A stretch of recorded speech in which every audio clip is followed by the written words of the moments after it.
Thank you, Chuck, for that kind introduction, and I want to thank everybody in this room for giving us some time today to talk about the Data Curation Initiative here on the campus.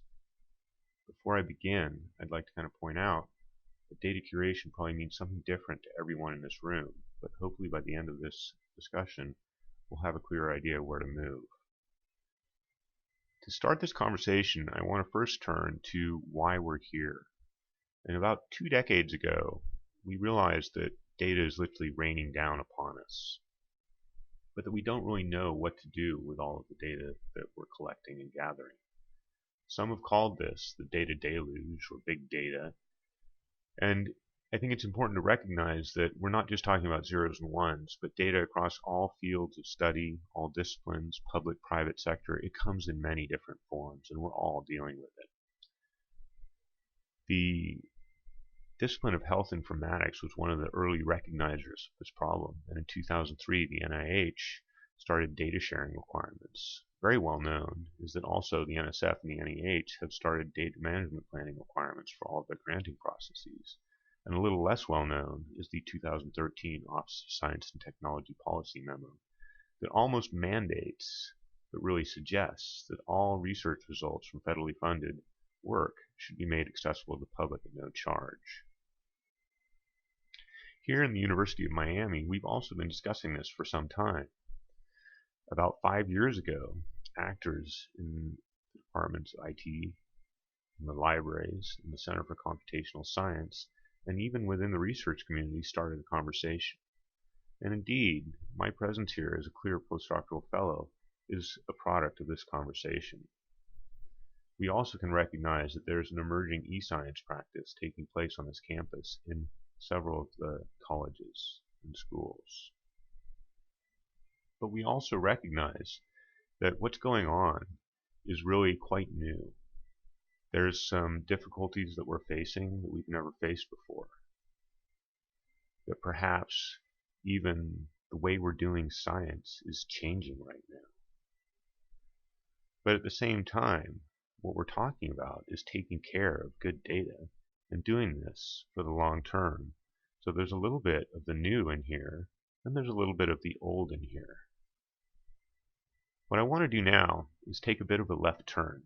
I come from the discipline of geography, and what I did when I first came here is I decided to draw my job. It's a good way for me to understand what I'm doing. And within this map, there's two basic concepts. One is that there's inwards and outwards motion, and I think it's important to remember that data always moves. And the second is I've hidden a Zen koan in here. First there's a mountain, then there's none, and then there is. And what I mean is that this is a very complex drawing. But we can take away this complexity and then rebuild it back up. Through this process, we should gain some understanding. So when I think about curation, I think about a fairly simple process that's been going on for a long time. Collecting, preparing and maintaining, building linkages, synthesis, and analysis, much like the scientific process itself, all with the purpose of making the products from this reusable, publishable, or in some way disseminating it. This can be thought also as stewardship. Where the data comes from, I've abstracted into 3 categories. The existing library digital collections, the existing external data resources, and then the research data products that are produced by the research community on campus. It is this last category that I think the initiative will focus on the most, but we need to be aware of these other 2 categories as part of the process. To each of these, we can attach verbs as the data moves into what I call the curation space. And you'll notice that each share metadata creation or the description of the data. With these descriptions, we can build linkages between the data, take advantage of new semantic technologies, and hopefully make the data interoperable and thus add value to it and make it more reusable. When the data is inside the curation space, the library has lots of experience with storage, archival, preservation, and discovery. But I think for this initiative, we need to be particularly careful about the formats that we're storing the data in, and the difference between preservation and conservation. Data may not be as valuable in 10 years as it is today. We have plenty of infrastructure in terms of hardware, software, and user interfaces that already exist. It is likely we're going to have to build upon this, but not reinvent it. As the data moves back out to be published or reused, we're going to have to be very careful about property rights. Is the data going to enter the public domain? Is it going to be open access? Will it be licensed? Are there intellectual property rights that we need to respect? And then, if we do this all correctly, we're going to end up with a sustainable system that's secure and adds value to our research data products. Once again, we have the mountain of complexity, but hopefully a little more understanding.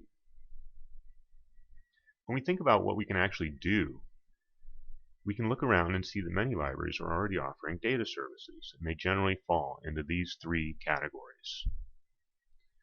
Data management planning meets the NSF and the NEH requirements. Data archiving and preservation will help meet the data sharing and open access requirements. And data publishing will not only serve the research community for their career advancement, but will also make the knowledge creation process more productive. Generally, these services are being offered by what people are calling data librarians. And indeed, we're in the process of hiring a GIS librarian right now. And when we think about what's going on in the labs, in the research community, there are emerging best practices for data management in almost every discipline.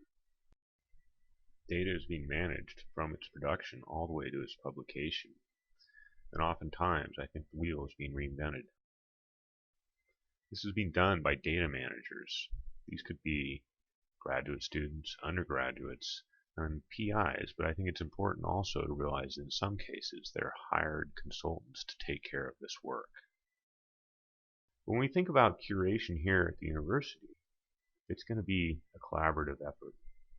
And I think it's very important to realize that while there's lots of experience with the librarians and the managers, there is no specific place that we need to do this. It doesn't need to be in the library or in the lab, but it will be data curation.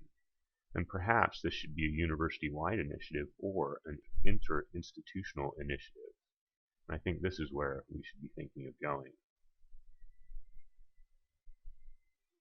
We are proposing right now a 4-phase project. We are currently in the process of raising awareness across campus. We have also started an assessment of needs, but this needs to be ramped up a little bit in the next few months. We hope that by the middle of this year, we will have several pilot projects identified where we can actually start working with people, with the data, and the infrastructure that we're going to need to adjust. By the end of the year, we hope to be able to assess these projects and develop a strategy to take the next steps. What we want right now is to hear from you. What do you think about the data curation vision? What do you think about the timeline of the initiative? Do you know of any people who would like to become pilot projects? And then finally, I think we should think always about the educational opportunities in this as we are training the next generation of data managers. Again, thank you, and now I hope to hear from you.